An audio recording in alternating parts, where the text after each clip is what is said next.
सेवा समवायी समिति रे चाषी टोकन लैब्स को नहीं चाषी भितर असंतोष और रास्ता अवरोध कले उत्त्यक्त चाषीकूल। भोगराई ब्लॉक समवायी समिति रे चाषी 50% धान किणा होइथिबा बेले सरकार पक्षर टार्गेट नथिबारु बाकी चाषी धान किणिबे नाही बोली कहिथिले। याको विरोध करी आज जलेश्वर चंदनेश्वर 57 नंबर राज्य राजपथ को अवरोध करिसेंती शताधिक चाषी। सूचना अनुसार बालेश्वर जिला भोगराई ब्लॉक बड़मंदरणी सेवा समवायी समिति रे चाषी मानकर आसीथिबा टार्गेट अनुसार समवायी समितिर मिलर कर्मचारी धान नै नाहांती, जहाँ पई चाषी टोकन लैप्स हेउछि। याको विरोध करी आज चंदनेश्वर जलेश्वर 57 नंबर राज्य राजपथर नहरा छक निकट में रास्ता अवरोध करिसेंती शह शह चाषी। रास्तार दुई पार्श्व शताधिक गाड़ी अटकी रही, जहाँपाई यातायात बाधाप्राप्त होता।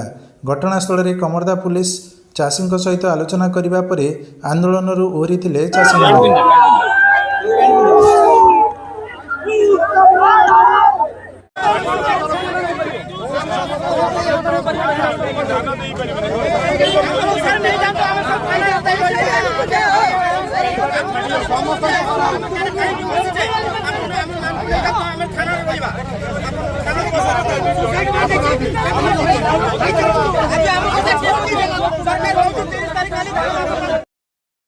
आपणक प्रिय संपर्क लाइव।